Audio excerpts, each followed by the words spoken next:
तो आज के इस एक्सप्लेनर में हम एक ऐसी चीज का विश्लेषण करने वाले हैं जो हमारी पूरी दुनिया चला रही है, रिसोर्सेज और डेवलपमेंट। ये एक ऐसा डीप डाइव है जो हर स्टूडेंट को पता होना ही चाहिए।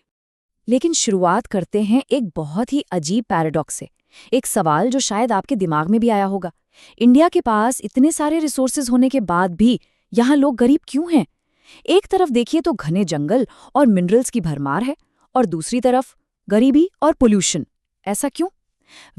इस मिस्ट्री को सॉल्व करने के लिए सबसे पहले बेसिक कॉन्सेप्ट्स की जड़ तक जाना होगा। तो पहला हिस्सा है डिफाइनिंग रिसोर्सेज सिंपली। आखिर ये रिसोर्सेज असल में होते क्या हैं? अक्सर हमें लगता है ना कि कोई भी पेड़, पहाड़ या नदी अपने आप में एक रिसोर्स है, पर सच्चाई थोड़ी अलग है। असल में हमारे एनवायरनमेंट में मौजूद हर वो चीज़ जो हमारी ज़रूरतों को, हमारी नीड्स को पूरा कर सके, वो एक रिसोर्स है। चाहे वो आपके हाथ में मोबाइल फ़ोन हो, पीने के पानी की बॉटल हो या गाड़ी का पेट्रोल, ये सब हमारी नीड्स को सैटिस्फाई कर रहे हैं। पर रुकिए, इसमें एक छोटा सा ट्विस्ट है। सिर्फ नेचर में किसी चीज़ का होना ही काफ़ी नहीं होता। कोई भी चीज़ एक सच्चा रिसोर्स तभी बनती है जब वो 3 कंडीशंस को पास करे। और ध्यान दीजिएगा, एग्जाम्स के लिए ये कीवर्ड्स बहुत ज़रूरी हैं। पहला, टेक्नोलॉजिकली एक्सेसिबल, यानी उस चीज़ को निकालने के लिए हमारे पास सही टेक्नोलॉजी होनी चाहिए।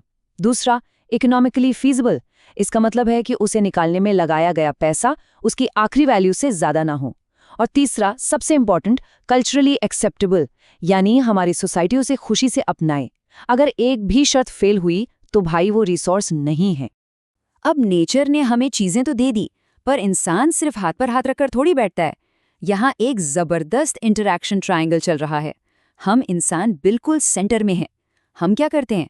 हम टेक्नोलॉजी की मदद से नेचर के साथ इंटरैक्ट करते हैं और फिर बड़े बड़े इंस्टीट्यूशंस बनाते हैं, जैसे माइनिंग कंपनीज या मेगा डैम्स। और बस इसी इंटरडिपेंडेंट साइकिल से हमारी पूरी इकोनॉमी रॉकेट की तरह आगे बढ़ती है। चलिए आगे बढ़ते हैं। भाग 2, द क्लासिफिकेशन ऑफ रिसोर्सेज, यानी इन संसाधनों को बांटा कैसे जाता है। ओरिजिन के आधार पर इन्हें 2 हिस्सों में बांटा जाता है।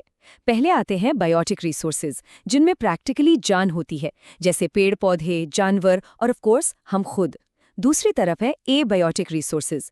ये नॉन लिविंग होते हैं, यानी बेजान, जैसे चट्टानें, मेटल्स और नदियाँ। Simple right? अब आती है एग्जॉस्टेबिलिटी की बात, यानी क्या खत्म होगा और क्या चलता रहेगा। रिन्यूएबल रिसोर्सेज वो सुपर हीरो हैं जो खुद को वक्त के साथ वापस रिप्लेनिश कर लेते हैं, जैसे सोलर एनर्जी या हवा। लेकिन नॉन रिन्यूएबल रिसोर्सेज का हिसाब थोड़ा डार्क है, जैसे कोयला और पेट्रोलियम। एक बार इन्हें जला दिया तो समझिए ये हमेशा के लिए गायब। इन्हें दोबारा बनने में लिटरली मिलियंस ऑफ ईयर्स लग जाते हैं। ओनरशिप यानी मालिकाना हक के बेसिस पर भी बंटवारा होता है। इंडिविजुअल ओनरशिप में आती है किसी इंसान की प्राइवेट प्रॉपर्टी, जैसे किसी का अपना घर, अपना प्लॉट या अपनी पर्सनल गाड़ी। और उसके ठीक ऑपोजिट, कम्युनिटी ओनरशिप उन जगहों के लिए है जिसे सोसाइटी का हर एक मेंबर बराबर यूज कर सकता है। सोचिए पब्लिक पार्क्स के बारे में, बरियल ग्राउंड्स या आग के शहर के पिकनिक स्पॉट्स। अब एक मजेदार फैक्ट सुनिए। क्या आपको लगता है बॉर्डर्स सिर्फ जमीन पर होते हैं? बिल्कुल नहीं। कोस्ट लाइन से समुद्र के अंदर 12 नॉटिकल माइल्स, यानी करीब 22.2 किलोमीटर तक का पानी टेक्निकली उस देश की आखिरी बाउंड्री है। लेकिन 200 नॉटिकल माइल्स के आगे का जो गहरा समुद्र है ना, वो इंटरनेशनल रिसोर्सेज में आता है। वहां बिना ग्लोबल परमिशन के कोई भी अकेला देश एक मछली तक नहीं पकड़ सकता। डेवलपमेंट के स्टेटस के हिसाब से 4 मेन कैटेगरीज होती हैं। पोटेंशियल, मतलब रिसोर्स तो वहाँ है पर हम उसे उतना यूज नहीं कर रहे। डेवलप्ड, मतलब हमें उसकी एग्जैक्ट क्वांटिटी और क्वालिटी दोनों पता है, जैसे पेट्रोलियम और कोल। पर सबसे बड़ा कंफ्यूजन होता है स्टॉक और रिजर्व में। ध्यान से सुनिएगा।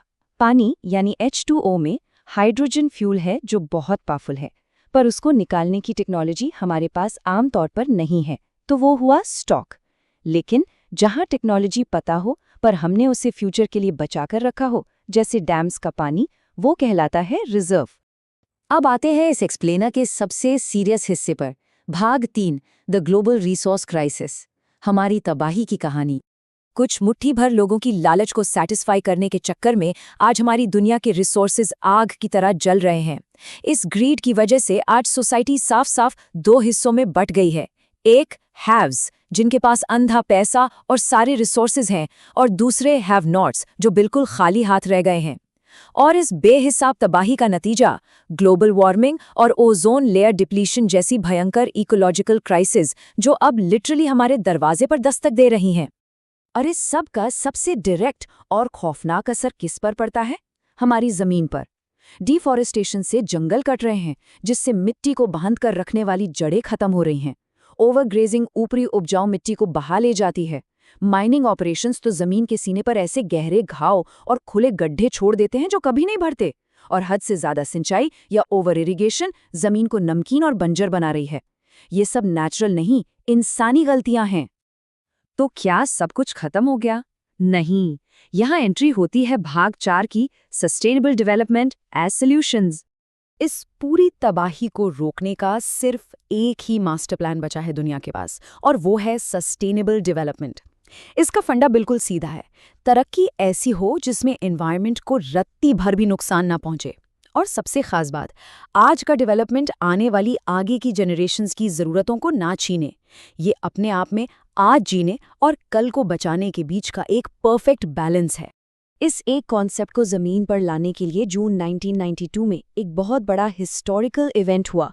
ब्राजील के शहर रियो de जनेरो में 100 से भी ज्यादा देशों के टॉप लीडर्स एक साथ जमा हुए। इसे नाम दिया गया दी अर्थ समिट।